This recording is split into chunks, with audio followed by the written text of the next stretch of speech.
Shalom, selamat pagi Bapak Ibu Saudara yang dikasihi Tuhan Yesus Kristus. Sebelum kita mendengarkan kebenaran firman Tuhan, mari kita berdoa.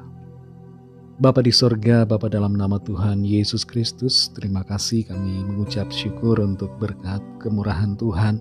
Kembali kami ada, kami hidup, kami bernafas, semua karena anugerah-Mu dan karena rencana Tuhan yang baik yang tersedia bagi kami. Saat ini kami mau mendengar kebenaran firman-Mu. Urapi kami supaya kami mengerti dan mentaati akan setiap kehendak-Mu. Dalam nama Tuhan Yesus kami berdoa.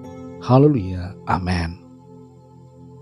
Saudara yang dikasihi Tuhan, ayat firman Tuhan saat ini terdapat dalam surat Kolose pasal 3 ayat 12-14.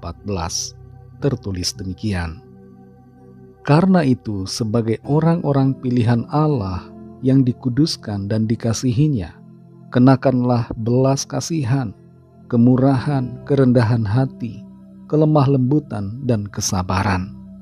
Sabarlah kamu seorang terhadap yang lain, dan ampunilah seorang akan yang lain, apabila yang seorang menaruh dendam terhadap yang lain. Sama seperti Tuhan telah mengampuni kamu, kamu perbuat jugalah demikian. Dan di atas semuanya itu, kenakanlah kasih, sebagai pengikat yang mempersatukan dan menyempurnakan.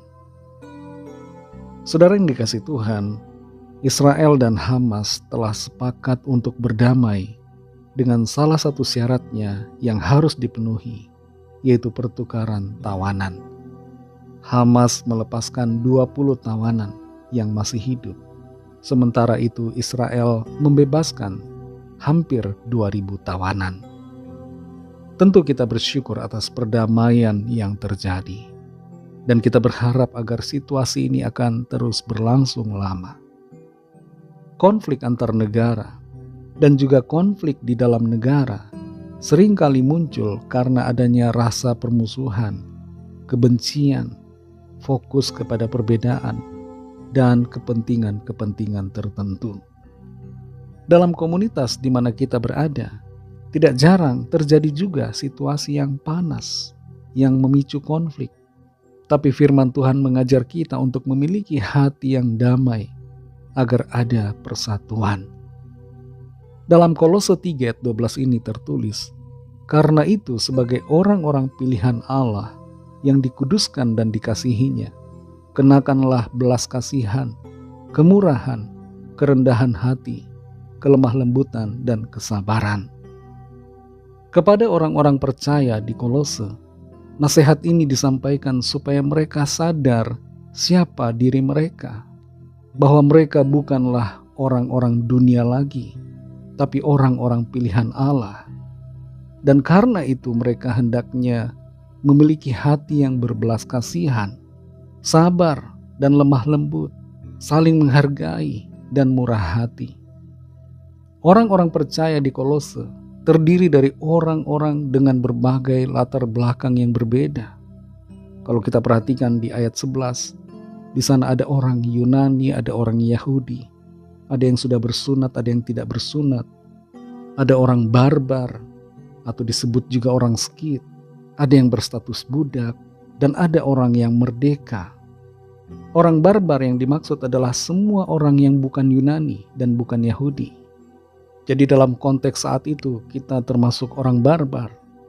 Dan ada orang Skit yang merupakan salah satu contoh dari orang barbar pada waktu itu.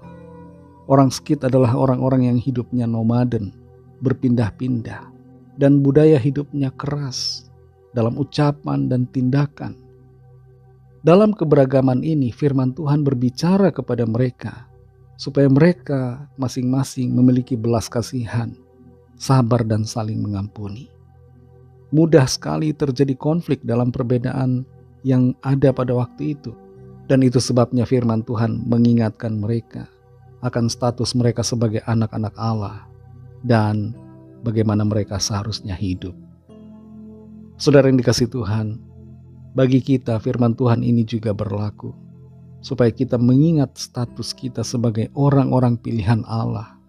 Dan karena itu jangan biarkan sikap hidup kita tidak jadi berkat dan malah jadi batu sandungan, bahkan pemicu konflik. Kita seharusnya malu kalau sebagai anak-anak Allah, sikap kita tidak karu-karuan. Jaga hati, jaga mulut, dan jaga sikap kita, supaya nama Tuhan selalu dimuliakan.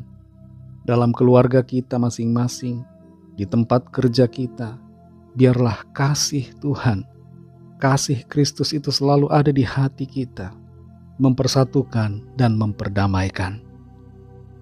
Mari kita berdoa. Terima kasih Tuhan Yesus, kami bersyukur ya Bapa untuk firman-Mu yang sudah kami dengar saat ini. Kembali kami diingatkan akan status kami sebagai orang-orang pilihan-Mu. Engkau telah menguduskan, menyucikan kami.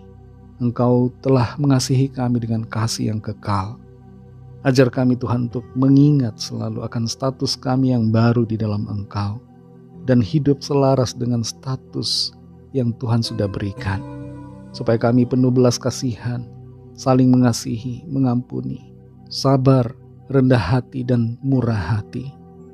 Tolong kami Roh Kudus, sebab kami tidak mampu dengan kekuatan kami sendiri.